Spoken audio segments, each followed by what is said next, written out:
Welcome to Shriji food. આજે આપણે બનાવીશું ઊંધિયું.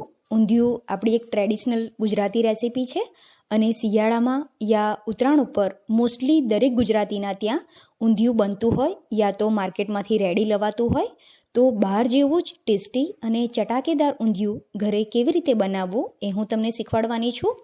બહાર જેવું જ ઊંધિયું આપણે ઘરે બનાવી શકીએ છીએ અને ઘરે ઊંધિયું બનાવવાનો સૌથી મેઇન પ્લસ પોઈન્ટ એ છે કે આપણે આપણા ઘરના ટેસ્ટ પ્રમાણે મસાલામાં એડ કરી શકીએ છીએ અને આપણે આપણા ઘરના સભ્યોને જે શાક ભાવતા હોય એ શાક આપણે એમાં પ્લસ માઇનસ કરી શકીએ યા તો શાક સ્કીપ પણ કરી શકીએ છીએ. તો ચાલો બહાર જેવું જ ટેસ્ટી અને ચટાકેદાર ઊંધિયું કેવી રીતે બનાવવું એ આપણે જોઈ લઈએ. અને વિડીયો શરૂ કરતાં પહેલાં હું તમને એક રિક્વેસ્ટ કરવા માગીશ કે તમને આ રેસીપીના રિલેટેડ કોઈ ક્વેરી હોય કે તમે કોઈ જો ક્વેશ્ચન મને પૂછવા માગતા હો તો તમે મારી યુટ્યુબ ચેનલના કમેન્ટ બોક્સમાં જઈને તમે મને ક્વેશ્ચન પૂછી શકો છો. કેમ કે બીજે ક્યાંય તમારા ક્વેશ્ચનનો હું તમને આન્સર નહીં કરી શકું. તો તમે મારી યુટ્યુબ ચેનલના કમેન્ટ બોક્સમાં જઈ મને કોઈ પણ ક્વેશ્ચન તમે પૂછવા માંગો તો પૂછી શકો છો. તો ચાલો ઊંધિયું બનાવવાનું શરૂ કરીએ. ઊંધિયું બનાવવા આપણને કયા શાક જોઈશે જોઈ લઈએ. તો સૌથી પહેલાં આપણને કંદમૂળમાં જોઈશે બટાકા, સૂરણ, શક્કરિયા અને રતાળું. બધું 100 ગ્રામ છે અને બટાકાને છાલ સાથે સમારવાના. 100 ગ્રામ રીંગણ, 3 ટામેટાં અરાઉન્ડ 150 ગ્રામ, 6 વઢવાણી જેવા મોળા મરચાં, 6 રવૈયા,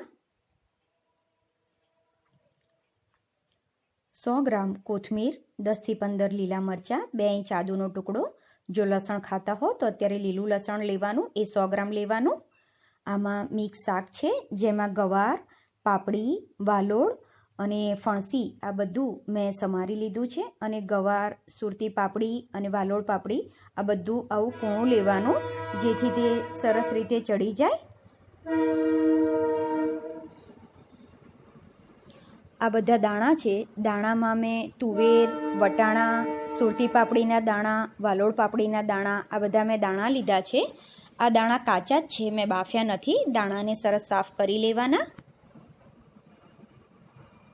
હવે કંદમૂળમાં પાણી એડ કરી દઈએ અને કોથમીર મરચાંને આપણે ક્રશ કરી લઈએ. હું કોથમીરને ડાળી સાથે જ ક્રશ કરું છું. તો હવે આને ક્રશ કરી લઈશું. આ ક્રશ થઈને રેડી છે. હવે રીંગણને આપણે આમાં જ કટ કરી લઈશું. ઓલવેઝ રીંગણને પાણીમાં જ કટ કરવાનું જેથી તે કાળું ના પડી જાય. હવે ટામેટાને છીણી લઈએ.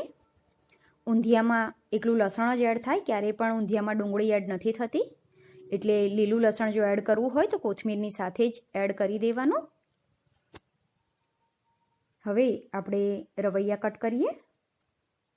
આ રીતે એને નાકાથી અલગ કરી દેવાનું. હવે એનો આ જે ભાગ હોય એ કડક હોય તો ત્યાંથી જ એને 4 કટ કરી દેવાના. છેક સુધી કટ નહીં કરવાનું, નહીં તો એ અલગ થઈ જાય. અને ચેક કરી લેવાનું કોઈ સડેલું ના હોય. હવે મરચાંને પણ સાઈડમાંથી કટ કરી દઈશું.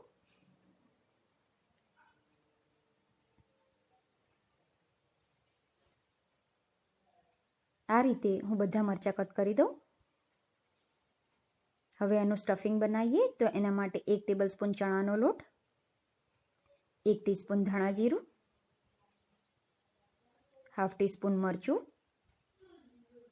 ચપટી હળદર, સહેજ મીઠું,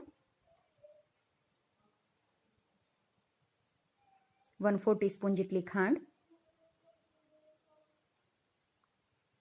ચપટી ગરમ મસાલો અને બાઇન્ડિંગ માટે સહેજ તેલ એડ કરીશું જેથી આ બધું સરખું મિક્સ થાય. હવે આ બધાને મિક્સ કરી લો. બધું મિક્સ થઈ ગયું છે. તો હવે એને આપણે રવૈયામાં સ્ટફ કરીએ. બહુ દબાઈને એને સ્ટફ નથી કરવાનું. એ જ રીતે મરચાંમાં પણ એને સ્ટફ કરી દો. આ જ રીતે હું મરચાં અને રવૈયા ભરી દઉં છું. મરચાં અને રવૈયા ભરતા જે મસાલો વધે એ આપણે શાકમાં એડ કરી દઈશું. હવે આપણે એક વાસણમાં આ બધું શાક અને દાણા એડ કરી દઈએ અને એમાં પાણી નાખી દઈશું. બધું રેડી છે. હવે શાક બનાવીએ. રોજ આવા નવા વિડીયો શીખવા માટે મારી ચેનલને સબસ્ક્રાઈબ કરવાનું ના ભૂલશો અને બાજુમાં રહેલા આ બેલ આઇકોન ઉપર ક્લિક કરી દો જેથી મારા દરેક નવા વિડીયોનું નોટિફિકેશન તમને સૌથી પહેલાં મળી રહે. અને જે લોકોએ મારી ચેનલને સબસ્ક્રાઈબ કરેલી છે એ લોકોનો ખૂબ ખૂબ આભાર. આપણે જેમાં મેથીના મુઠિયા બનાવ્યા હતા એ જ તેલ આપણે ઉપયોગમાં લેવાનું છે, કેમ કે તેલમાં મેથીની ફ્લેવર ખૂબ જ સરસ બેસેલી હોય એટલે એનો ફ્લેવર ઊંધિયાના શાકમાં ખૂબ જ સરસ આવે. તો મેં હાફ કપ તેલ ગરમ કરવા માટે મૂક્યું છે. તેલ ગરમ થઈ જાય એટલે એમાં એક તમાલપત્રના 2 ટુકડા કરીને એડ કરી દેવાના અને 1 ટીસ્પૂન રાઈ એડ કરવાની. રાઈ થઈ જાય એટલે એમાં 1 સૂકું લાલ મરચું એડ કરી દેવાનું, ચપટી જીરું,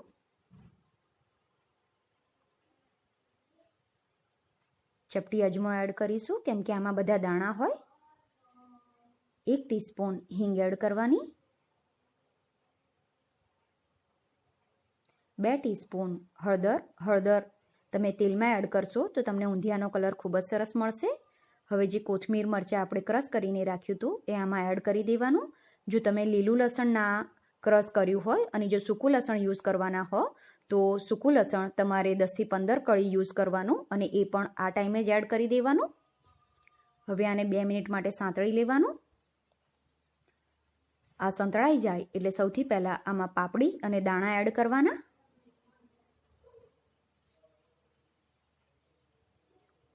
આને એકવાર મિક્સ કરી લો અને ગેસની ફ્લેમ અત્યારે હાઈ કરી દો. મિક્સ થઈ ગયું છે. ગેસની ફ્લેમ મીડિયમ કરીને આને 2 મિનિટ સંતળાવા દઈશું. 2 મિનિટ પછી હવે આમાં જે કંદમૂળ છે એ એડ કરીશું, બટાકા અને સૂરણ એ બધું.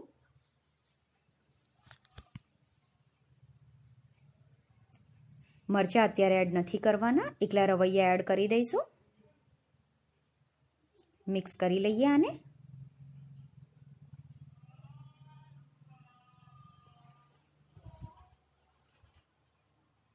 સ્વાદ પ્રમાણે મીઠું એડ કરી દો.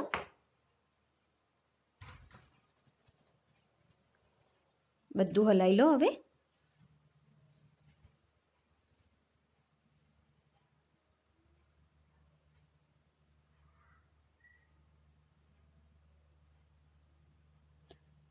શાકમાં પાણી એડ નથી કરવાનું, આપણે આની ઉપર થાળી ઢાંકી દઈશું અને થાળીની ઉપર આપણે પાણી મૂકીશું. ગેસની ફ્લેમ સ્લો ટુ મીડિયમ રાખીને આને ચડવા દઈશું. 4 થી 5 મિનિટ પછી આપણે શાકને ચેક કરીશું.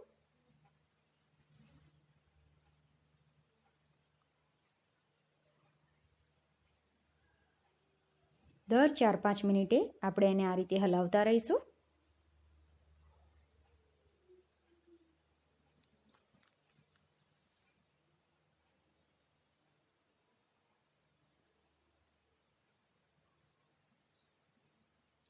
ઓલવેઝ દાણા અને શાક બધું જો તમે ફ્રેશ યુઝ કરશો તો શાકને ચડતા ઓછો ટાઈમ લાગશે અને બને એટલું પોળું વાસણ યુઝ કરવું તો એને ચડતા બહુ ટાઈમ નહીં લાગે. અડધો કલાક થઈ ગયો છે અને બટાકા ચડી ગયા છે. તો હવે મરચાં જે આપણે સ્ટફ કરીને રાખ્યા હતા એ અને મસાલો એડ કરી દઈએ. હવે બાકીના પણ મસાલા એડ કરીએ શાકમાં. ધાણા જીરું એડ કરીશું 2 ટેબલ સ્પૂન,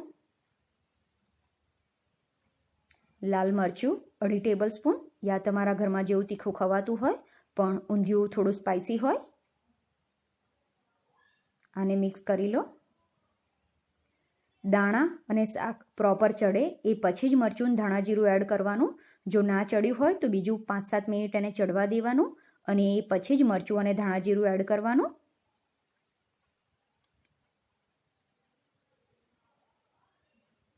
બધું સરસ રીતે મિક્સ થઈ ગયું છે. ફરીથી એને ઢાંકી દો.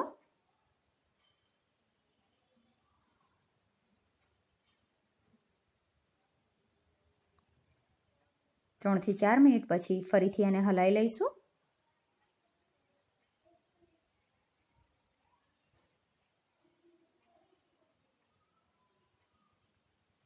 હવે આપણે જે ટામેટાં છીણીને રાખ્યા હતા એ આમાં એડ કરી દેવાના છે.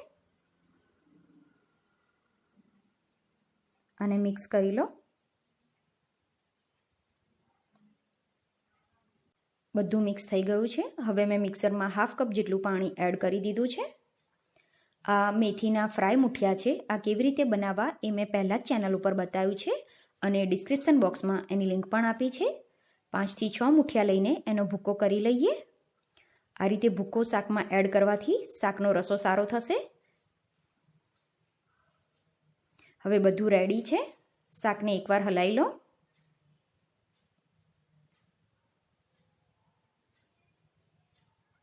હવે આમાં 2 ટેબલસ્પૂન ખાંડ એડ કરીએ, યા તમારા ઘરમાં જેવું ખવાતું હોય એ પ્રમાણે તમે ખાંડ એડ કરી શકો.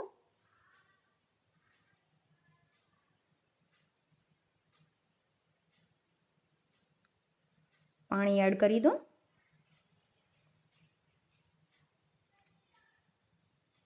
મુઠિયાનો ભૂક્કો, આખા મુઠિયા એડ કરી દઈશું અને બધું મિક્સ કરી લો. મુઠિયાનો ભૂક્કો એડ કરવાથી જે દાણા અને પાપડી એ બધું જે આપણે એડ કર્યું છે એ છૂટું છૂટું નહીં રહે અને શાકને બાઇન્ડિંગ સારું મળી જશે. આપણે બહારથી જે શાક લાવીએ એ કેવું લચકા પડતું હોય છે એ રીતનું શાક બનશે. હવે આને ઢાંકી દો. ઢાંકીને રાખવાથી મુઠિયા સરસ સોફ્ટ થઈ જશે. 5 મિનિટ પછી એને હલાવી લો. આપણે ખાંડ એડ કરી છે એટલે ધીરે ધીરે તેલ ઉપર આવવા લાગશે. કોથમીર એડ કરી દઈએ.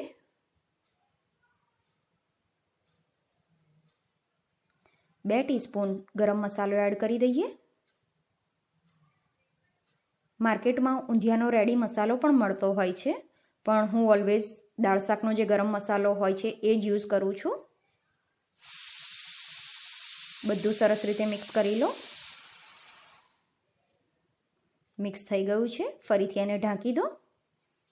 આ રીતે અડધું ઢાંકીશું, પાણી મૂકવાની જરૂર નથી. ધીરે ધીરે તેલ ઉપર આવવા લાગશે. ગેસ બંધ કરી દો. મને આ શાક બનાવતા એક્ઝેક્ટ 1/2 કલાક થયો છે. હજુ આને આપણે અડધો કલાક સીજવા દેવાનું છે. જેટલું સીજશે એટલું શાક ટેસ્ટી બનશે. એને ઢાંકીને અડધો કલાક રહેવા દો. અડધો કલાક પછી શાક સીજીને રેડી છે. તમે જોઈ શકો છો એનો કલર પણ ચેન્જ થઈ ગયો છે. હવે એને એક સર્વિંગ બાઉલમાં લઈ લઈએ. હવે આપણું ઊંધિયું સર્વિંગ માટે રેડી છે. ઊંધિયું ઓલવેઝ પૂરી અને જલેબી સાથે સર્વ થતું હોય છે. અને ઘરે જલેબી કેવી રીતે બનાવવી એ મેં પહેલાં જ ચેનલ ઉપર બતાવેલું છે અને ડિસ્ક્રિપ્શન બોક્સમાં એની લિંક પણ આપી છે. અત્યારે આપણે જે મેઝરમેન્ટ લીધું એમાંથી 8 થી 10 જણને સર્વ થાય એટલું ઊંધિયું રેડી થાય છે. મેં શાકમાં અત્યારે 1/2 કપ પાણી એડ કર્યું છે. આટલા શાકમાં તમે મેક્સિમમ 1 કપ સુધી પાણી એડ કરી શકો છો. અને પાણી જ્યારે આપણે મુઠિયા અને એનો ભૂક્કો એડ કરીએ એ ટાઈમે જ એડ કરી દેવાનું, જેથી શાકમાંથી પાણી છૂટું ના પડે અને મુઠિયાના લીધે એ પાણી સરસ એમાં એબ્ઝોર્બ થઈ જાય અને શાક ઘટ બને. અને એને ઢાંકીને અડધોથી 1 કલાક સીજવા દેવું ખૂબ જ જરૂરી છે.